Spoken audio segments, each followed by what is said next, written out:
Welcome dear rockers, कैसे हो आप सभी। तो आज हम लेकर आ चुके हैं कजाकिस्तान में बनी एक सुपर सर्वाइवल मूवी और इसी के साथ टाइम लूप का बढ़िया सा इंग्रेडिएंट भी इसमें मिलाया गया है जो इसको और भी लाजवाब बना देता है। तो बिना टाइम वेस्ट किए चलिए शुरू करते हैं इसी साल रिलीज हुई ये खतरनाक मूवी जिसका नाम है कैथदान। वीडियो को बिना स्किप करे देखिए आखिर तक और नए हो तो सब्सक्राइब कर दीजिए दोस्तों। तो कहानी की शुरुआत एक थ्रिलिंग बैकग्राउंड म्यूजिक के साथ होती है और एक बहुत बड़े डैम को दिखाया जाता है। इस डैम के पास एक खूबसूरत गाँव है दोस्तों, लेकिन अचानक वहाँ पे भूकंप शुरू हो जाता है, सब कुछ हिलने लगता है। उस डैम का इंचार्ज जिसका नाम डेविड है वो घबराकर बाहर आता है, लेकिन थोड़ी देर में किस्मत से भूकंप थम जाता है। इस इलाके में कभी कभार इस तरह का छोटा भूकंप आ जाता है। तो डेविड जल्दी से डैम को चेक करता है कि कहीं कोई डैमेज तो नहीं आया, लेकिन डैम एकदम ठीक ठाक होता है। लेकिन डेविड के जाने के बाद डैम में दरार पड़नी शुरू हो जाती है और इस दरार के अंदर कैमरा को जूम करके मूवी का टाइटल कैथदान डालकर मूवी होती है शुरू। यहाँ से सीधे कट करके शहर की एक यूनिवर्सिटी को दिखाते हैं जहाँ कोई एंट्रेंस एग्जाम चल रहा है। सभी जल्दी जल्दी अपने आंसर्स लिख रहे होते हैं। एक लड़का तो छुप छुप कर कॉपी कर रहा होता है और दूसरा लड़का बिना कुछ लिखे यूं ही बैठा होता है। यही है अपनी कहानी का हीरो, नाम है अजीम। टीचर उस कॉपी करते हुए लड़के को देख लेते हैं और उसे पकड़कर क्लास के बाहर ले जाते हैं। अपना अजीम तो हर क्वेश्चन का आंसर में ऑप्शन ए को ही टिक करता जाता है। लगता है उसको किसी का भी जवाब नहीं आता। अगले दिन अजीम अपने पेरेंट्स के साथ गाँव जा रहा होता है। अजीम की दादी वहीं रहती है दोस्तों। शुरू में आपको जो गाँव दिखाया गया था ना, वही है अजीम की दादी का गाँव। रेडियो में बताते हैं कि कल इस इलाके में भूकंप आया था, लेकिन डरने की कोई बात नहीं है, अब कोई खतरा नहीं है। फिर वो एक ब्रिज को क्रॉस करके उस गाँव में पहुंच जाते हैं और एक बार फिर उस बड़े डैम को दिखाते हैं दोस्तों। और अब अजीम और उसका परिवार दादी के घर पहुंच चुके हैं और फिर रात को खाने के वक्त दादी पूछती है, बेटा अजीम अब तो तू 21 का हो चुका है। तो अजीम के चाचू हंसते हैं कि इसकी उम्र भी 21 है और एग्जाम में भी इसको 21 अंक मिले हैं। फेल हो गया आपका लाडला पोता, ये भला जिंदगी में क्या ही आगे बढ़ेगा। अजीम को तो बड़ा गुस्सा आ रहा था दोस्तों कि इसका मुंह तोड़ दूं मैं, लेकिन वो कहता है मुझे देखो पढ़ाई में इंटरेस्ट नहीं है, मैं तो बिजनेसमैन बनना चाहता हूँ। पर चाचू फिर भी उसकी टांग खींचते रहते हैं। इस पर अजीम के पापा को भी बड़ा गुस्सा आता है और वो उठकर चले जाते हैं। दादी कहती है तू फिक्र मत कर बेटा अजीम, मेरे पास गाय बकरियां वगैरह हैं, उन सभी को बेचकर भी ना मैं बहुत बढ़िया तुम्हें पढ़ाऊंगी। लेकिन तब चाचू कहते हैं कि अरे उन्हें बेचने के बजाय इसी के हवाले कर दो माँ, कम से कम उन्हें चराकर थोड़े पैसे तो कमा लेगा, वरना जिंदगी भर मुफ्तखोर बना रहेगा। अजीम उल्टा चाचू पे चिल्लाता है कि देखो चाचू मुझ पे उंगली मत करो, और आप कौन से 30 मार खान रह चुके हो, आपकी उम्र के लोग बहुत पैसे कमा चुके हैं, लेकिन आप अभी भी यहाँ घर पे बैठे वो कबाड़ की तरह। कहकर अजीम भी अपने बराबर हिस्से का बोल देता है और बाहर आ जाता है। फिर अपना सिगरेट बॉक्स खोलता है, लेकिन उसमें सिगरेट नहीं होती और तभी आसमान से टूटता हुआ तारा दिखता है। तब चाचू का बेटा छोटू कहता है कि जल्दी से टूटते हुए तारे से कोई विश मांगो, जरूर पूरी होगी। पर अजीम गुस्से में छोटू को साइड हटने को कह देता है कि हट यार तू। तो वो बेचारा उदास हो जाता है कि भैया इतने गर्म क्यों हो मुझ पे। फिर अजीम उससे पूछता है कि गाँव में कोई दुकान है क्या। वो कहता है कि सीधे जाओ तो लेफ्ट में एक दुकान होगी, इस वक्त बस वही दुकान खुली होगी। अजीम भी उस दुकान में जाता है दोस्तों। वहाँ जायदा नाम की एक लड़की काम करती है, पर फिलहाल वो अपने बॉयफ्रेंड अरजान से बात कर रही होती है। अरजान कहता है कि इतनी देर तक दुकान पे क्या कर रही हो, दुकान बंद करो और चलो मेरे साथ, दोनों डैम पे जाकर वहाँ का नजारा एंजॉय करेंगे, चलो ना। पर वो मना कर रही होती है। तभी अजीम आकर सिगरेट मांगता है तो वो कहती है एक बात बताओ, तुम्हारी उम्र 21 हो चुकी है क्या। अजीम हाँ में जवाब देता है तो वो कहती है अपना एज सर्टिफिकेट दिखाओ तभी जाकर दूंगी, वरना 21 से कम उम्र के लोगों को हम सिगरेट नहीं बेच सकते। पर अजीम सर्टिफिकेट लाना तो भूल गया था। वो कहता है कि एक ही पीस दे दो काफी है। तो इस पर अरजान भड़क जाता है कि तुम दिखने में किस के नहीं लगते, जाओ और सर्टिफिकेट लेके आओ, फिर मिलेगा सिगरेट। इस उम्र में सिगरेट स्मोक करोगे तो सेहत खराब हो जाएगी तुम्हारी, भागो यहाँ से। अब अजीम को तो गुस्सा आता है कि तुम होते कौन हो मुझे एडवाइस देने वाले, अपने काम से काम रखो। वो तो अजीम को मारने पे रोक आता है, लेकिन वो तो एन वक्त पर जायदा उसको रोक लेती है और फिर उसको डांट कर दफा कर देती है और अजीम को भी जाने के लिए कहती है। तब दोस्तों अजीम ऊपर रखा हुआ ब्रेड पैकेट मांगता है, जायदा उसको लेने के लिए जाती है। तो इसी बीच अजीम सिगरेट पैकेट लेकर उसके पैसे भी रखकर भाग जाता है जल्दी में, लेकिन बाहर वो एक बाइक वाले से टकराकर उसे गिरा देता है। इसी बीच अजीम के हाथ में सिगरेट देखकर अरजान और उसके दोस्त उसे पूरी तरह घेर लेते हैं। अरजान कहता है कि अच्छा तो तुम्हारी ये हिम्मत कि मेरे कहने के बावजूद तुम सिगरेट चुरा लेकर आए। अजीम कहता है कि एक लड़के को 4 लोग मारोगे, अब क्या है, एक एक करके आओ चलो। अरजान भी मान जाता है, लेकिन अजीम उसे मारकर वहाँ से भाग जाता है। सभी अजीम को चेज करने लग जाते हैं दोस्तों और फिर वो एक फेंस को क्रॉस करके भाग जाता है, लेकिन ये चारों उसे क्रॉस नहीं कर पाते। अब अगले दिन की बात है दोस्तों। अजीम के चाचू उसे जगाने के लिए अपने छोटे बच्चे के हाथों से उसे मारते हैं और डांटते हैं कि 12 बज चुके हैं और अभी भी बिस्तर पे पड़ा रहेगा क्या, जल्दी उठो बहुत काम पड़ा हुआ है। इतने में वो छोटू अजीम से कहता है कि भैया मेरे साथ फुटबॉल खेलो ना। अजीम उसको डांट लगाकर अपने पापा के पास जाता है। पापा अपना गीली मिट्टी तैयार कर रहे होते हैं और अजीम से कहते हैं कि इसे मिक्स करो बेटा। अजीम को दोस्तों ये सब करना बिल्कुल अच्छा नहीं लगता, लेकिन फिर भी वो करने लगता है और चाचू को देखिए मिट्टी उठाकर दीवार पर लगाते हैं, लेकिन आधा नीचे गिर जाता है और उसी वक्त पीछे रखा दूध उबलकर बाहर आने लगता है। तो चाची भी जल्दी से दूध को देखने के लिए भागती है और तब छोटू डैम के इंचार्ज डेविड को देखकर कहता है कि हेलो डेविड जी, कैसे हैं आप। दोस्तों फिलहाल जो छोटी छोटी डिटेल्स बताई जा रही हैं उनको ध्यान में रखिए, तभी आगे की कहानी आपको क्लियरली समझ आएगी। तब चाचू कहते हैं कि जब मैं बहुत छोटा था तब से लेकर अभी तक डेविड ठीक टाइम पे आ जाते हैं। अजीम तो दोस्तों एकदम बोर होकर ये सब देख रहा होता है और सुन भी रहा होता है और अपने पापा से पूछता है कि हम शहर वापस कब जा रहे हैं पापा। तो चाचू फिर बीच में टांग अड़ाते हुए कहते हैं कि तुम शहर जाकर करोगे क्या, तुम तो फेल हो गए हो, इसलिए तुम्हारा ग्रेजुएशन भी नहीं होगा, लेकिन गाँव में ग्रेजुएशन है, तुम चाहो तो उसे अटेंड कर लेना। इस तरह वो अजीम का काफी मजाक उड़ाता है। अजीम को बहुत ही गुस्सा आता है कि क्या करूं मैं इस चाचा का। तब पापा कहते हैं कि बेटा हम कहीं नहीं जाने वाले, कुछ दिन यहीं रहेंगे। अजीम कहता है कि मेरे फ्रेंड्स मुझे याद करते होंगे पापा, मुझे शहर जाना है। पर पापा कहाँ मानने वाले थे दोस्तों, उल्टा अजीम से कहते हैं कि गौशाला जाओ और गोबर साफ करो जाओ। अजीम बेचारा एकदम चिढ़कर वहाँ जाता है, बहुत सारा गोबर पड़ा होता है वहाँ पे, और तब वो छोटू फावड़ा लेकर अजीम को देता है कि लो भैया इससे करो जल्दी हो जाएगा। तो अजीम पासा ही पलट देता है और छोटू से कहता है कि अगर तुम ये गोबर साफ करोगे तो मैं शाम को तुम्हारे साथ फुटबॉल खेलूंगा। इस तरह अपना काम छोटू पर थोप कर वहाँ रखी सूखी घास पे लेके सो जाता है। कुछ देर के बाद जब वो वापस आता है तो पता चलता है कि पापा को उनके ऑफिस से कोई अर्जेंट कॉल आया है और उन्हें तुरंत शहर जाना होगा। अब ये सुनकर तो अजीम के दिल में लड्डू फूटने लग जाते हैं कि वाह, इसका तो मुझे इंतजार था, मतलब अब मैं भी जाऊंगा। और तब अपनी चाची जी आ जाती है, वो अजीम को ब्रेड पैकेट खरीद लाने को कहती है। अजीम भी दोस्तों दुकान जाकर जायदा से ब्रेड पैकेट मांगता है, लेकिन अब जायदा देखो क्या करती है, वो सिगरेट पैकेट को साथ लेके जाती है कि कहीं ये दोबारा चुरा न ले। तो अजीम भी थोड़ा अपनी ऐंठ दिखाते हुए कहता है कि लो छुट्टा रख लो तुम। लेकिन जायदा इतनी जल्दी हार मानने वालों में से नहीं थी दोस्तों, वो जानबूझकर पैसे नहीं लेती और कहती है फ्राइडे को हम ब्रेड फ्री में देते हैं, जाओ मजे लो, ले जाओ अपने पैसे भी। अजीम भी पैसे लेकर चला जाता है। तभी अरजान अपनी कार में वहाँ पर आकर अजीम को पकड़ लेता है। अजीम कहता है कौन है आप। अरजान कहता है कि अच्छा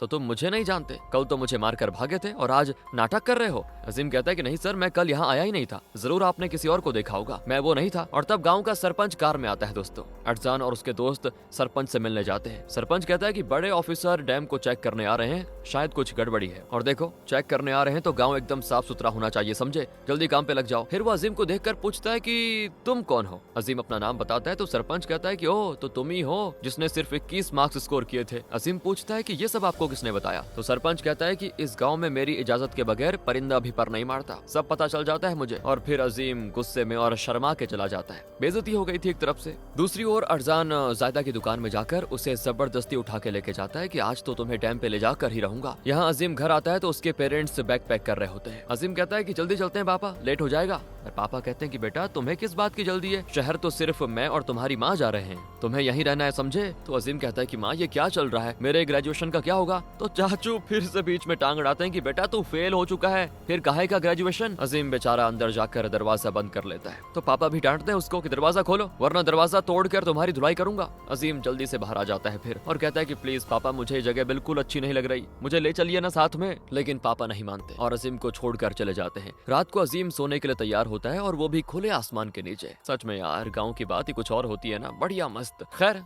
तब छोटू कहता है कि भैया कहानी सुनाओ ना कुछ। अजीम उसको डांट फटकार कर सो जाता है कि चुप यार तू। तब कुछ दूर पर आतिशबाजी देखकर छोटू अजीम से कहता है देखो देखो भैया वहाँ आज ग्रेजुएशन चल रहा है। लेकिन अजीम गहरी नींद में सो चुका था। अगली सुबह चाचू फिर से अपने छोटे बच्चे के हाथों से अजीम को मार कर जगाता है और कहता है कि आलसी कहीं के, उठ जा, 12 बज चुके हैं, उठो, बहुत काम पड़ा हुआ है। तो छोटू फिर से पूछता है कि भैया मेरे साथ फुटबॉल खेलो ना। अब एक बात बता, तुझे और कोई काम नहीं है क्या, रोज रोज फुटबॉल फुटबॉल। इस तरह उसको डांट कर अजीम उठ कर जाता है तो उसके पापा की गाड़ी खड़ी होती है वहाँ पे। तो क्या पापा वापस आ गए। अजीम जल्दी जल्दी बाहर जाकर देखता है तो पापा बिल्कुल कल की तरह गीली मिट्टी मिक्स कर रहे होते हैं। अजीम पूछता है क्या आप शहर नहीं गए पापा। पापा कहते हैं कि मैं कहीं नहीं गया बेटा, और एक काम करो तुम चुपचाप इस मिट्टी को मिक्स करो। और दोस्तों बड़े ध्यान से देखना आप, क्योंकि बिल्कुल कल की तरह ही आज भी पापा उससे वो काम थमा देते हैं और कल की तरह दूध उबल कर आने लग जाता है। न जाने क्यों अजीम को लगता है कि ये सब तो पहले भी एग्जैक्टली ऐसे ही ऑर्डर में हो चुका है। और फिर डेविड को देखकर छोटू हाथ हिलाता है और कहता है कि हेलो डेविड जी कैसे हैं आप। चाचू भी कहता है कि जब मैं बहुत छोटा था तब से लेकर डेविड अभी तक ठीक इसी टाइम पे आ जाते हैं। अब पापा अजीम से कहते हैं कि जाओ गौशाला में जाकर गोबर साफ करो। अजीम भी जाता है तो देखता है कि बहुत सारा गोबर पड़ा हुआ है। वो चौंक जाता है कि एक ही दिन में इतना सारा गोबर दे दिया इन गायों ने, बताओ। वो फिर से छोटू को फुटबॉल खेलने का लालच देकर गोबर साफ करने का काम उसको थमा देता है और खुद उस सूखी घास पे मस्त सो जाता है। और कल की तरह ही दोस्तों आज भी चाची ब्रेड पैकेट मंगवाती है। अजीम दुकान जाता है तो आज भी जायदा ब्रेड लेने के लिए सिगरेट बॉक्स को साथ लेके जाती है कि कहीं ये चुरा ना ले। और फिर लौटकर अजीम को ब्रेड पैकेट्स देती है, ये कहते हुए कि आज फ्राइडे को हम फ्री में देते हैं, जाओ मजे लो और उठाओ अपने पैसे। तो अजीम कहता है फ्राइडे, आज तो सैटरडे है, खैर फ्री में मिल रहा है तो मना ही क्यों करूं मैं। ये कहकर अजीम पैसे लेकर चला जाता है। तो बाहर आकर वो अपने फोन में डेट देखता है तो उसमें आज का दिन फ्राइडे दिखता है। अजीम कंफ्यूज दोस्तों। इतने में अरजान और उसके दोस्त आ जाते हैं और उन्हें देखकर अजीम डर जाता है कि ये मुझे मारे ना फिर से। उस रात भी अजीम सोने वाला होता है, लेकिन अब वो छोटू से पूछता है, तुम्हें नहीं लगता कि आज का दिन कल का रिपीट हुआ था? मतलब सेम चीजें जो कल हुई थी वो आज हुई। छोटू कहता है, क्या बोल रहे हो भैया, मेरी तो कुछ समझ नहीं आ रहा, कल का आज का क्या? अरे वो देखो आतिशबाजी, आज इस इलाके के कॉलेज में ग्रेजुएशन है, इसीलिए उसकी आतिशबाजी हो रही है। अजीम भी उठकर देखता है दोस्तों, और तब वो जगह हिलने लगती है, लेकिन फिर हो जाती नॉर्मल। आसमान में ढेरों पक्षियां उड़ने लग जाते हैं। अजीम बाहर आता है तो एकदम से चौंक जाता है, क्योंकि डैम टूट गया था और उसका पूरा पानी गांव के अंदर आ रहा होता है। सारे घर उसमें बह रहे होते हैं। अजीम भी पानी में डूब जाता है और अचानक उसकी नींद खुलती है तो सुबह हो चुकी थी। अजीम एकदम कांप उठता है कि क्या मैं बार बार मरकर जिंदा हो रहा हूँ? क्या हो रहा है मेरे साथ? ये कहीं मैं मूवीज की तरह किसी टाइम लूप पे तो नहीं फंस गया? इस तरह के कई सवाल उसके दिमाग में मंडरा रहे होते हैं। वो घबराकर माँ के पास जाता है और कहता है, माँ आज रात डैम टूटने वाला है, हमें ये गांव छोड़कर चले जाना होगा कैसे भी करके। तो माँ कहती है कि बेटा तूने कोई बुरा सपना देखा होगा पक्का। अजीम कहता है कि नहीं माँ, मेरे साथ 2-3 बार ऐसा हो चुका है, लगता है मैं मर मर कर बार बार जिंदा हो रहा हूँ। इस पर वो चाचू फिर से बीच में हंस देता है। अब अजीम कहता है कि ठीक है, अगर मुझ पे विश्वास नहीं होता ना तो ये देखो, चाचू थोड़ी देर में मिट्टी नीचे गिराएंगे। और बिल्कुल उसी तरह चाचू मिट्टी नीचे गिरा देता है। अजीम कहता है, देखा अब तो मेरी बात पे यकीन हुआ ना? चाचू कहता है कि बेवकूफ कहीं के, अभी तुम्हारी बात सुनकर मेरा दिमाग डगमगा गया और तब मिट्टी नीचे गिरी। अच्छा चाचू ये बात है, तो अब देखना दूध उबल कर बाहर निकलेगा और चाची भागेगी। ठीक वैसा ही होता है दोस्तों। पर चाचू फिर हंसता है कि ये सब तो हमारे घर में रोज होता है, कभी भी दूध उबल जाता है, इसमें अजीब क्या है? पिछले 3 साल से रोज यही तो सब हो रहा है। थोड़ी देर में डेविड भी आ जाएंगे, क्योंकि ठीक इसी टाइम पे वो रोज आते हैं, और वो भी पिछले 30 साल से। और जैसा चाचू ने कहा था, डेविड ठीक उसी टाइम पे वहाँ पे गुजरता है। अजीम कहता है कि देखिए मेरा विश्वास कीजिए, आज रात डैम टूट जाएगा और आप पानी में डूबकर मरने वाले हो। तो अब उसके पापा कहते हैं कि ये बकवास बंद करो अपनी और जाकर गोबर उठाओ। अजीम गुस्से में जाकर कार में बैठ जाता है, लेकिन पापा को ऑफिस से आता है कॉल कि जल्दी से शहर आ जाओ। वो अजीम को जबरदस्ती बाहर निकाल देते हैं। तो अजीम कहता है कि आप मुझे शहर नहीं लेके जाना चाहते तो ना सही, लेकिन मैं यहाँ एक पल भी नहीं रहूंगा, पैदल ही शहर चला जाऊंगा, देखना। कहकर अजीम चलने लगता है। तो दादी कहती है, क्यों उसको तंग करते हो बेटा, वो बेचारा यहाँ नहीं रहना चाहता तो क्यों उसकी जान के पीछे पड़े हुए हो, उसे भी साथ लेकर जाओ। अगले सीन में दोस्तों तीनों कार में जा रहे होते हैं, पर लगता है पापा बहुत थक चुके हैं और लगभग आधी नींद में गाड़ी चला रहे होते हैं। सामने से गाड़ी आती है तो अजीम चिल्लाता है कि पापा ये क्या कर रहे हो, गाड़ी घुमाओ। और तब जाकर पापा को पता चलता है और ऐन वक्त पर वो गाड़ी घुमा देते हैं, वरना तो एक्सीडेंट हो जाता। अब जैसे तैसे वो घर पहुंच जाते हैं, पर अब अजीम घबराया हुआ है कि डैम टूटेगा तो उसका गांव और उसके सारे रिश्तेदार डूबकर मर जाएंगे। पापा टीवी पे न्यूज देख रहे होते हैं और तब ब्रेकिंग न्यूज आता है कि दादी के गांव का डैम टूट गया है और लगभग पूरे का पूरा गांव बह चुका। ये देखकर अजीम के पेरेंट्स उसकी ओर देखने लगते हैं कि तुम तो सही कह रहे थे। अजीम अपनी घड़ी देखता है तो ठीक 12 बज रहे होते हैं। 12 बजते ही अजीम झट से आंखें खोलता है, मतलब वो जहाँ भी जाए इस टाइम लूप से बच नहीं सकता। अगर वो उस गांव को बचाने में सफल हो जाएगा तभी जाकर शायद वो इस टाइम लूप से बाहर निकल पाएगा। दूसरी ओर डेविड को दिखाते हैं जो डैम पे पड़ी हुई दरार को देख लेता है और सरपंच को इन्फॉर्म कर देता है। पर सरपंच कहता है कि सुनो, गलती से भी किसी को बता मत देना, देखो आज कमिश्नर आने वाले हैं और तुम न जाने क्या क्या बकवास कर रहे हो कि डैम टूट जाएगा, पूरा गाँव बह जाएगा। अरे एक छोटी सी दरार से क्या ही हो जाएगा, ये डैम सोवियत यूनियन ने बनाया था, इतनी आसानी से टूटने वाला नहीं है ये। डेविड कहता है कि डैम में 120 मिलियन क्यूबिक मीटर पानी है, अगर इस कंक्रीट में दरार पड़ गई है तो इसके टूटने के चांसेस हैं, मेरी बात समझो। पर सरपंच उसकी बात की सीरियसनेस को नहीं समझता और उसे अपना मुंह बंद रखने को कहकर चला जाता है। कार में बैठने के बाद भी सरपंच डेविड का मजाक उड़ाता है कि बूढ़े की मती मारी गई है, वरना कंक्रीट में दरार पड़ने से डैम टूट थोड़ी जाएगा, बेवकूफ कहीं का। अरे मैं यहाँ कमिश्नर को इम्प्रेस करने का प्लान बना रहा हूँ और डेविड मेरा नाम खराब करने पे तुला हुआ है कि डैम टूट जाएगा, गाँव बह जाएगा। और यहाँ से अचानक दोस्तों अजीम को दिखाते हैं तो वो कार के सामने आ जाता है और कहता है कि सर डैम में दरार पड़ चुकी है, डैम टूट जाएगा। इतने में वहाँ लोग भी जमा हो जाते हैं और सरपंच का क्या है ना, वो नहीं चाहता कि लोग इस बात से डर जाएं, इसीलिए वो अजीम को अकेले में ले जाकर कहता है कि अरे ये क्या नाप शनाप बके जा रहे हो, मैं अभी डैम को देखकर आ रहा हूँ, अगले 100 साल तक डैम एकदम पहाड़ की तरह खड़ा रहेगा, इसलिए ऐसी झूठी बातें फैलाकर प्लीज लोगों को डराने की कोशिश मत करो। अजीम तो उस पे चिल्ला देता है कि मेरी बात समझने की कोशिश कर बेवकूफ आदमी। पर अगले सीन में दोस्तों अजीम होता है पुलिस स्टेशन में। दूसरी ओर सरपंच कमिश्नर को रिसीव करके अपने घर ले आता है और उसे इम्प्रेस करने के लिए सरपंच ने काफी अरेंजमेंट्स किए होते हैं, सब बढ़िया चल रहा होता है। लेकिन सरपंच चुपके से अपनी वाइफ से कहता है कि देखो उस डैम में दरार पड़ चुकी है, मुझे लगता है कुछ बुरा होने वाला है, तुम एक काम करो हमारे बेटे को लेकर शहर जाओ, मैं भी जल्दी आ जाऊंगा। उन्हें तो सेफली भेजकर सरपंच कमिश्नर के साथ मस्त एंजॉय कर रहा होता है। लगता है कमिश्नर इम्प्रेस हो गया दोस्तों, वो कहता है कि अगले साल से पास के 2-3 गाँव में भी तुम्ही को सरपंच बना दूंगा। अचानक वो जगह हिलने लग जाती है। दूसरी ओर अजीम जेल में देखता है कि आतिशबाजी हो रही है, मतलब वहाँ से बाहर देखता है। वो समझ आता है कि डैम टूटने वाला है और बाढ़ आने वाली है। वहाँ सरपंच सरपंच भी फील कर पा लेता है दोस्तों कि जमीन हिल रही है। इतने में डैम टूटकर पानी आ जाता है और सभी के सभी डूब जाते हैं, अजीम भी। लेकिन अगले दिन अजीम फिर एक बार आंखें खोलता है और अब वो समझ चुका था कि सरपंच को बताना बेकार है, इसीलिए वो अपनी दादी को बताता है कि डैम टूटने वाला है। लेकिन वो कहाँ उसकी बात सुनने वाली थी। कहती है कि जाओ जाकर गोबर उठाओ बेटा तुम। फिर अजीम उस गाँव के एक ड्राइवर को ये बातें बताता है, पर ड्राइवर उसे इग्नोर कर देता है कि चुप पागल। कोई भी अजीम की बातों पर विश्वास करने को तैयार नहीं होता। फिर अजीम दुकान के पास जाता है तो अरजान जायदा को उठाकर भाग रहा होता है। ये सीन दोस्तों आपने पहले भी देखा होगा और अब अजीम भी समझ जाता है कि ये सब भी टाइम लूप में बार बार हो रहा है। तब अरजान का दोस्त अजीम को मारता है कि तुम ही थे ना जिसने उस दिन अरजान को मारा था। इस तरह आज का दिन खत्म होता है। आज भी सब मर जाते हैं और अगले दिन अजीम फिर जाग जाता है और वो फिर से हर किसी को डैम के टूटने की बातें बताता है, लेकिन कोई भी उसकी बात सुनने को तैयार नहीं। आखिर में वो फिर एक बार अरजान की मार खाता है और उस दिन का भी अंत हो जाता है। अगली सुबह अजीम फिर आंखें खोलता है। इस तरह बार बार वो अलग अलग तरीकों से कोशिश करता है कि कैसे भी इस गांव को बचा लूं और इस टाइम लूप से बाहर निकल जाऊं, लेकिन उसका हर प्लान फेल हो जाता है। अजीम फिर दोस्तों उस गांव के रिटायर्ड सोल्जर से कहने जाता है, लेकिन वो तो उल्टा अजीम को चोर समझकर उसे गन दिखाकर दफा कर देता है। इस तरह वो दिन भी खत्म हो जाता है और अगले दिन अजीम पुलिस को कॉल कर देता है, लेकिन वो तो कहते हैं कि देखो हमें ऐसी कोई ऑफिशियल इन्फॉर्मेशन तो नहीं मिली, तुम फेक कॉलर भी हो सकते हो या कोई प्रैंक करने वाले भी, इसलिए तुम पे जुर्म भी लग सकता है, मत करो ये फालतू की बातें। तो अजीम गुस्से में कॉल काट देता है। आखिर में अजीम उस रिटायर्ड सोल्जर की चाबी चुराकर उसका गन उठा लेता है और फिर उस ड्राइवर को गन पॉइंट पे धमकाता है कि तुम यहाँ काम करने वाले सभी लोगों को लेकर वापस चले जाओ, ये डैम टूटने वाला है। ड्राइवर डर के मारे निकलने वाला होता है कि तभी वहाँ पे सोल्जर आ जाता है और वो अजीम को धमकाता है कि चुपचाप मेरी गन वापस कर। तो अजीम कहता है पास मत आना वरना शूट कर दूंगा आपको। सोल्जर कहता है पहले गन दो, कहकर वो गन लेकर उसमें बुलेट लोड करता है। मतलब अजीम खाली गन उठा लेकर आया था। सोल्जर कहता है कि बेटा अब मैं तुम्हें सिखाता हूँ शूट कैसे किया जाता है। अजीम जान बचाकर भागता है दोस्तों। इस तरह आज का दिन खत्म हो जाता है और अगले दिन अजीम फिर आंखें खोलता है। इस तरह अजीम एक ही दिन को बार बार जी रहा होता है और हर बार वो इस गांव को बचाने के लिए अलग अलग प्लान्स बनाता है, लेकिन उसकी एक भी कोशिश सफल नहीं होती। अजीम बेचारा तंग आ जाता है क्योंकि वो जानता है कि इस गांव में उसका हर दिन एक जैसा होगा, मतलब कुछ नया नहीं हो रहा है। वो दुकान के पास खड़ा होता है तो अरजान आकर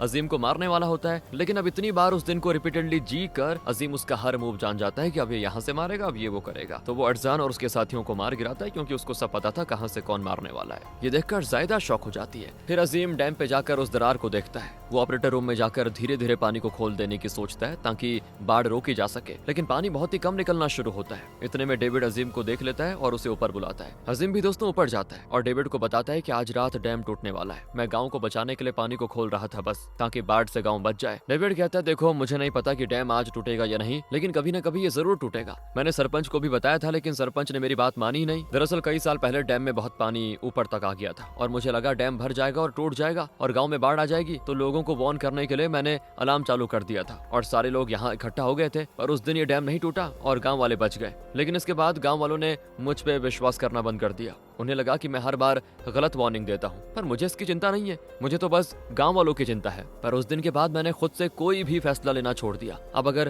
तुम्हारे कहने पर मैंने अलार्म ऑन किया और डैम नहीं टूटा तो लोग मुझे पीट देंगे और तुम ये जो पानी खोलकर गांव को बचाने की सोच रहे हो वो भी फेल हो जाएगा, क्योंकि इस तरह पानी को बाहर निकलने में 2 दिन लग जाएंगे, तब तक तो डैम भी टूट जाएगा ना। इस तरह मायूस होकर डेविड चला जाता है। अजीम भी बेचारा उदास बैठा होता है कि इस गांव को बचाने और इस टाइम लूप से बचने का कैसे रास्ता निकालूं। वो डैम के ऊपर जाता है तो वहाँ जायदा बैठकर गांव का नजारा एंजॉय कर रही होती है। अजीम पूछता है आज तो तुम्हारे कॉलेज में ग्रेजुएशन है ना, तो तुम गई नहीं? जायदा कहती है नहीं, मुझे ये जगह बहुत ही अच्छी लगती है, बहुत ही शांति है यहाँ पर, और तुमने आज मुझे अरजान से बचाया उसके लिए थैंक्स। और मैं इसीलिए भी ग्रेजुएशन में नहीं गई क्योंकि वहाँ अरजान होगा, मैं उसे नजर नहीं आना चाहती थी। तो अजीम पूछता है वो तो तुम्हारा बॉयफ्रेंड है ना? पर जायदा कहती है ऐसा वो कहता फिरता है और मुझसे शादी करने के लिए टॉर्चर करता रहता है, मैं तो बस उसको अपना फ्रेंड मानती हूँ, उससे मैं शादी नहीं करना चाहती। और फिर दोस्तों अजीम स्मोक करने वाला होता है तो जायदा कहती है अरे यहाँ इतनी अच्छी साफ हवा है, लेकिन तुम हो कि यहाँ भी स्मोक करने की सोच रहे हो? अरे तुम अपने पापा के पैसे धुएं में उड़ा रहे हो, समझो बात को। मुझे तो स्मोक से सख्त नफरत है पहले बता दूं, और स्मोक करने वालों से भी। खैर एक बात बताओ, तुम्हें ये गांव पसंद है क्या? अजीम कहता है पसंद? इस गांव के सारे लोग बेवकूफ हैं। यहाँ प्रकृति की सुंदरता तो है लेकिन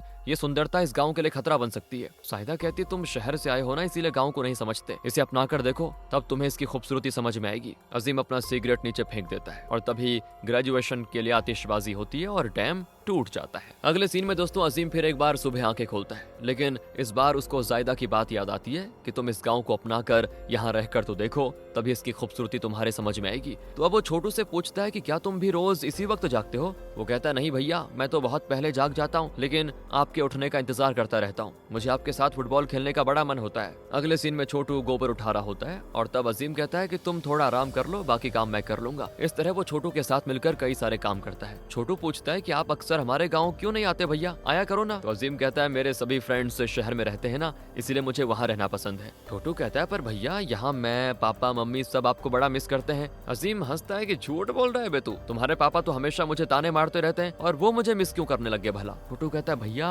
शायद आप नहीं जानते, मेरे पापा अक्सर बड़े पापा से आपके बारे में पूछते रहते हैं कि अजीम कब गाँव आएगा, क्या करेगा। और तब जाकर अजीम समझ पाता है कि चाचू उससे बहुत प्यार करते हैं, वो तो बस ऐसे ही चिढ़ाने के लिए उससे वैसी बातें करते हैं। फिर अजीम छोटू के साथ फुटबॉल खेलता है, फिर हॉर्स राइडिंग करता है और जब अजीम नीचे गिरता है तो सबसे पहले चाचू भागा चलाता है उसे उठाने के लिए। तब वो अपने चाचू के बारे में समझ पाता है कि उन्हें मेरी कितनी फिक्र है। इसके बाद अजीम इस गांव में रहने की आदत डाल देता है अच्छे से और अब उसे यहाँ रहना बिल्कुल अच्छा लगता है। अजीम जानता है कि अरजान जायदा को उठा ले जाने वाला है, क्योंकि हर दिन तो वही हो रहा है, तो इसीलिए अरजान के आने से पहले ही अजीम दुकान में घुसकर दरवाजा लॉक कर देता है। जायदा कहती क्या कर रहे हो, खोलो दरवाजा, मेरे पास मत आओ प्लीज, कहकर वो अजीम को डंडे से मार देती है। लेकिन फिर उसे बुरा भी लगता है कि मैंने क्यों मारा होगा। अजीम कहता है कि अरे देखो मैं तुम्हें यहाँ कुछ गंदी हरकत करने नहीं आया, तुम्हारे साथ तुम्हें बचाने के लिए आया हूँ। वो अरजान तुम्हें उठा ले जाने वाला है ना, इसीलिए। तभी वहाँ पे अरजान कार में आता है, कार में रिबन बलून सब बंधे होते हैं। अजीम कहता है देख लिया, वो तुम्हें उठा ले जाने और तुमसे जबरदस्ती शादी करने वाला है। जाहिदा पूछती है ये सब तुम कैसे जानते हो, तुम कोई अंतर्यामी हो क्या?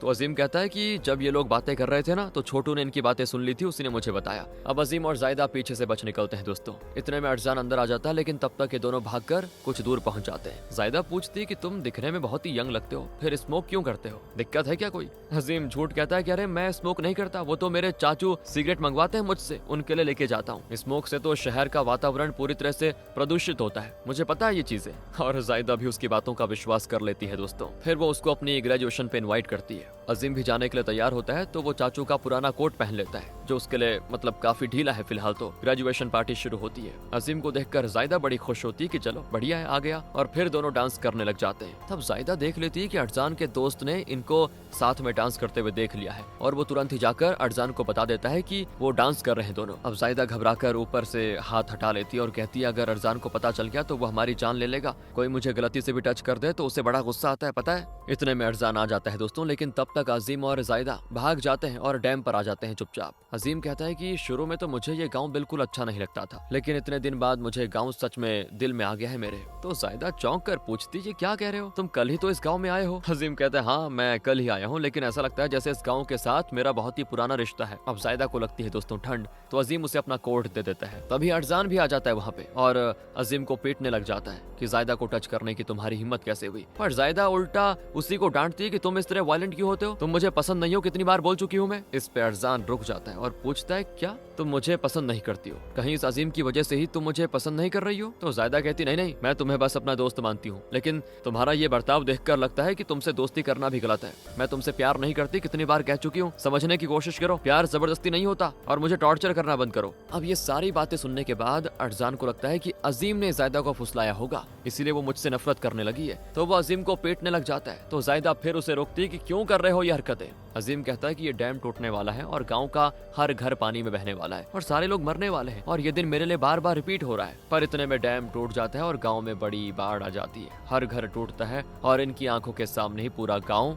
मिट जाता है दोस्तों। अरजान तो फूट फूट कर रो देता है। जायदा जल्दी से घर जाकर अपनी माँ को ढूंढती है, वो नहीं होती, लगता है वो भी पानी में बह गई थी। जायदा से दुख बर्दाश्त नहीं होता और वो टूट जाती है। दूसरी ओर अजीम का परिवार भी नहीं होता दोस्तों, सभी के सब मर चुके होते हैं। पर अजीम जानता था कि ये सब बार बार होने वाला है और अगले ही दिन सबके सब जिंदा होंगे, लेकिन फिर भी ये दृश्य उससे देखा नहीं जाता। तो अरजान अब अजीम पे बरस पड़ता है कि तुम्हें पहले से पता था तो तुमने बताया क्यों नहीं? अजीम गुस्से में उसकी शर्ट पकड़ लेता है और डांटता है कि मैंने लाखों बार कहा, लेकिन इस गाँव में किसी की खोपड़ी में दिमाग होता बना, किसी ने भी मेरी बात का यकीन नहीं किया। इस गांव के लोगों को कोई नहीं बचा सकता। तभी अरजान को कुछ याद आता है और वो अजीम से पूछता है कि तुमने एक और बात कही थी ना कि ये दिन तुम्हारे लिए रिपीट हो रहा है, अगर ऐसा है तो मुझे बताओ क्या करना है, हम दोनों मिलकर इस गाँव को बचाएंगे। अजीम कहता नहीं, अगर मैं अभी बताऊंगा भी ना तो तुम्हें कुछ याद नहीं रहने वाला, अगली बार तुम सब भूल चुके होंगे। पर तब अजीम को दोस्तों एक आइडिया आता है और वो अरजान से पूछता है कि तुम अपने बारे में मुझे कोई ऐसा सीक्रेट बताओ जो तुम्हारे अलावा कोई नहीं जानता, अगली बार मैं तुम्हें वो सीक्रेट बताकर याद दिला दूंगा और तब तुम्हें मेरी बातों पर विश्वास हो जाएगा। अरजान कहता है कि मुझे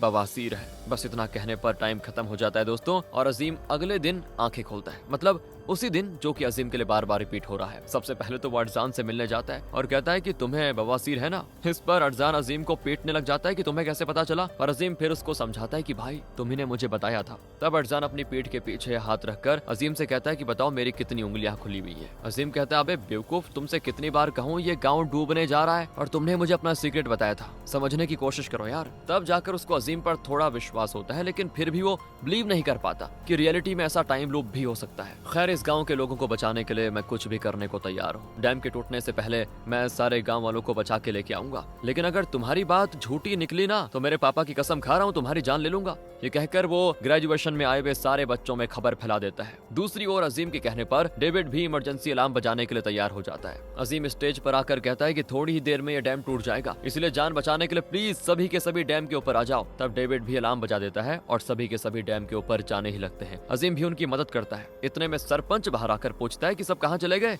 लेकिन उन्हें डैम की ओर जाते हुए देखकर वो उन्हें रोकने की कोशिश करता है कि अरे क्यों जा रहे हो, किसने कहा डैम टूटने वाला है, डैम को कुछ नहीं होगा, सभी अपने अपने घर जाओ। लेकिन कोई भी सरपंच की बात नहीं मानता। सभी जान बचाकर डैम के ऊपर आ जाते हैं, लेकिन डैम एकदम सही सलामत होता है दोस्तों। सभी को लगता है कि शायद इस बार भी वो धोखा खा गए और डैम नहीं टूटने वाला। तो अजीम कहता है कि अब टूटेगा डैम, और ठीक उसी वक्त डैम का दरार जवाब दे जाता है और टूटकर सारा पानी गांव की ओर बहना शुरू हो जाता है। पानी सारे गांव को तोड़कर अपने साथ बहा ले जाता है। ये देखकर सभी के सभी बौखला जाते हैं क्योंकि वो बाल बाल बच गए थे। अब अजीम टाइम देखता है और उसको तसल्ली होती है कि उसने सारे गांव वालों को बचा लिया, और इसके बाद उसके लिए वो दिन रिपीट होना बंद हो जाता है। अरजान भी उसको थैंक करता है और कहता है तुम्हारी बात एकदम सच निकली यार। और तब चाचू को एक कॉल आता है और खबर सुनकर वो रोने लग जाते हैं। अजीम पूछता है क्या हुआ चाचू। चाचू कहता है कि बेटा हिम्मत से काम लो, हम तुम्हारे पापा और माँ दोनों को खो चुके हैं। और तब अजीम को याद आता है कि इस टाइम लूप में एक बार अजीम अपने पेरेंट्स के साथ ये गांव छोड़कर जाने में सफल हो गया था,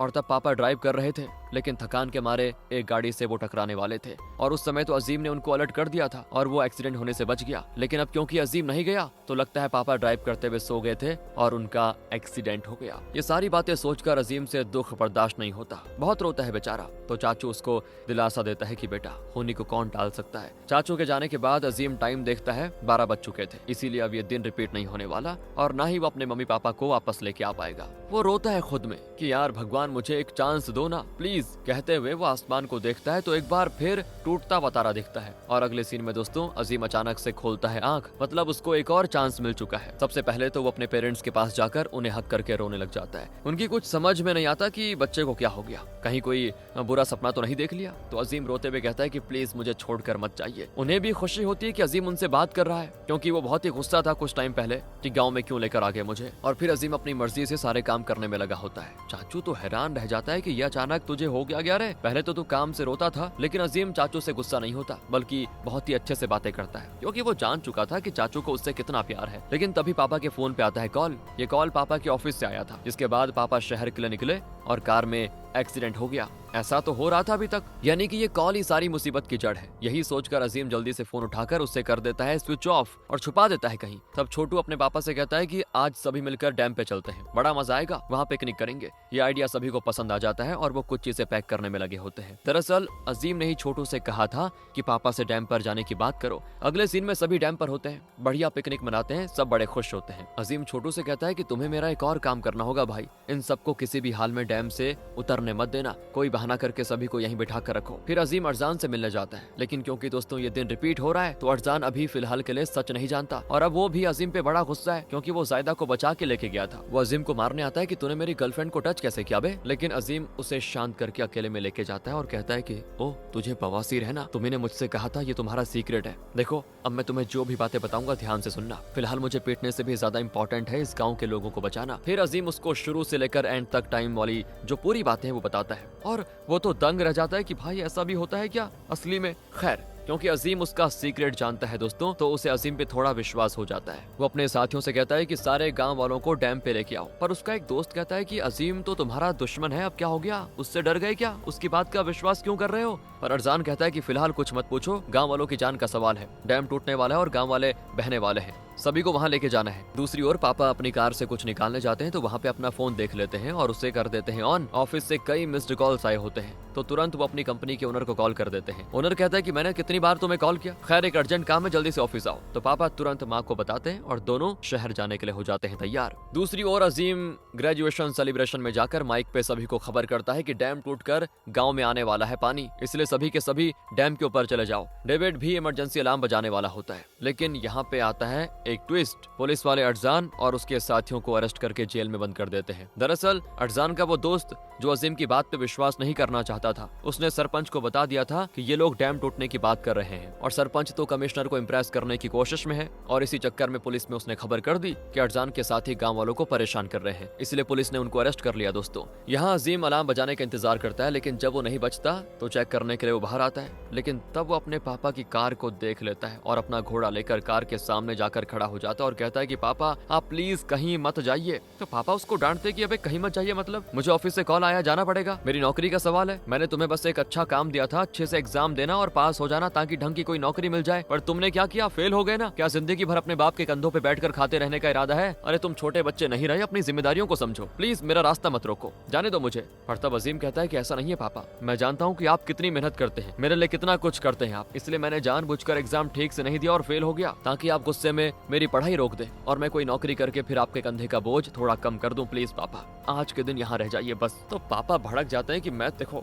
परेशान मत करो मुझे, एक बात बताओ, मैंने तुमसे मदद मांगी थी क्या कि पढ़ाई छोड़ दो और नौकरी करो? अरे ये पढ़ने की उम्र है तो सिर्फ पढ़ाई पे ध्यान दो ना। इनकी बहस दोस्तों काफी सीरियस हो जाती है और पापा कहते हैं कि नहीं नहीं तुम ऐसे नहीं मानोगे, चुपचाप आकर गाड़ी में बैठो और चलो। लेकिन अजीम के पास एक चाकू होता है जिससे वो टायर को जरा फाड़ देता है। ये जानकर तो पापा अजीम को चांटा मारकर कहते हैं कि पागल हो गए हो क्या, तुम अब कुछ भी कर लो, मैं शहर तो जाके रहूंगा। अजीम कहता है ठीक है पापा, मुझे पता है आप शहर जाएंगे, लेकिन कम से कम अब आप सेफ तो रहेंगे। ये कहकर अजीम सीधे इमरजेंसी अलार्म बजाने जाता है। पापा बड़े गुस्से में होते हैं तो माँ अब समझाती है पापा को कि एक बार उसकी बात मानकर देख तो लो। दूसरी ओर अजीम देखता है कि इमरजेंसी अलार्म की वायर्स टूटे पड़े हैं, लगता है दोस्तों ये भी सरपंच की चाल है। और तब अजीम देखता है कि वहाँ पे एक पुराना मैकेनिकल अलार्म रखा हुआ है, लेकिन अजीम उसको निकाल नहीं पाता। तभी वहाँ पापा की कार आ जाती है जिसको देखकर अजीम बड़ा खुश होता है। फिर क्या था, खुशी खुशी अजीम वहाँ जाकर दरवाजा खोलता है और इमरजेंसी अलार्म बजा देता है। ये सुनकर गाँव वाले डैम के ऊपर आ जाते हैं। अरजान और उसके साथी जेल में पड़े होते हैं और कैसे भी करके बचने की कोशिश में होते हैं। तब एक बुजुर्ग आदमी आकर कहता है ये क्या कर रहे हो तुम लोग, इसको जरा सा ऊपर उठा देते तो कब का ताला खुल गया होता। इस तरह वो अपना एक्सपीरियंस शो ऑफ करने लग जाता है। अरे दादू यू आर ग्रेट कहकर सभी खुशी खुशी वहाँ से बाहर निकल आते हैं और बाकी गाँव वालों को भी डैम के ऊपर लेके जाते हैं। लगभग डैम टूटने का टाइम भी करीब आ चुका था। अजीम देखता है कि जायदा अपनी माँ को लेकर आ रही है, वक्त बहुत ही कम है, अगर जायदा और उसकी माँ जल्दी से डैम पे नहीं पहुंचे तो दोनों पानी में बह जाएंगे और अगर अजीम उनकी मदद कर पाएगा तो शायद अजीम भी मर जाएगा। लेकिन तब आता है भूकंप और डैम टूट जाता है, पानी गांव में जाता है, पूरा गांव बह जाता है। अजीम की माँ परेशान हो जाती है कि अजीम अभी तक नहीं आया, कहीं उसे कुछ हो तो नहीं गया। लेकिन तब वहाँ पे एक कार आती है, ये अजीम के पापा की कार है। दरअसल वो अजीम, जायदा, अरजान और जायदा की माँ इन सभी को बचाकर सेफली लेकर आ गए थे। अजीम देखता है कि 12 बज चुके हैं, मतलब अब अजीम का दिन रिसेट नहीं होगा। अजीम यहाँ चैन की सांस लेता है और इस बार उसने सभी को बचा लिया। तब चाचू को एक कॉल आता है। चाचू परेशान कि ये कौन कॉल कर रहा है। चाचू ने किसी से उधार लिया होता है, वही कॉल कर रहा था दोस्तों कि जल्दी से उधार वापस करो, वो भी सूद समेत। और अब चाचू तो उसको डांटने पे लगा होता है कि अबे यहाँ पूरा गाँव बह गया और तुझे उधार की पड़ी हुई है, रख फोन कहकर चाचू कॉल काट देता है। सभी बाल बाल बच गए हैं, पर इसी बीच सरपंच खिसकने की कोशिश करता है, लेकिन स्टूडेंट्स उसको घेर लेते हैं और अगले सीन में 1 साल के बाद का टाइम दिखाते हैं। अजीम शहर पहुंच चुका है। पापा न्यूज चैनल को देख रहे होते हैं। अजीम पढ़ाई भी कर रहा है और साथ ही टॉर्च लाइट्स का कोई बिजनेस भी चला रहा है। न्यूज में बताते हैं कि 1 साल पहले उस गांव में डैम टूटा और गांव मिट गया था, लेकिन उस गांव के बच्चों ने मिलकर सारे गांव वालों को बचा लिया था। और फिर वो अरजान का इंटरव्यू ले रहे होते हैं। अजीम और उसके पेरेंट्स ये सब देख रहे होते हैं। फिर अजीम माँ को बाय कहकर एंट्रेंस एग्जाम देने अपनी यूनिवर्सिटी जाता है। पर लगता है दोस्तों जायदा भी यहीं पढ़ती है। वो कहती है कब से तुम्हारा वेट कर रही हूँ, जल्दी आ जाओ। अजीम कहता है हाँ इस बार तो मैं हर सवाल का बी ऑप्शन टिक करूंगा। जायदा कहती है अच्छा बच्चू ये बात है, ठीक है करो मनमानी, खैर मजे करेंगे चलो। और वैसे भी अब तुम्हारे साथ रहना है मुझे, तुम्हारे साथ रहने के लिए मैं कुछ भी करने को तैयार हूँ। एग्जाम तो बढ़िया दूंगा ही, कहकर अजीम अंदर जाता है, लेकिन जाने से पहले एक बार कैमरे को देखकर कहता है, इस बार मैं दिखाऊंगा कि मैं कौन हूँ। और इसी के साथ दोस्तों ये कहानी यहाँ पे खत्म हो जाती है। बाकी अगर आपको ये मूवी अच्छी लगी हो, प्यारी लगी हो, तो लाइक करें, शेयर करें, चैनल को सब्सक्राइब भी। मिलते हैं आपसे अगली वीडियो में, ध्यान रखेगा अपना, and finally thanks for watching.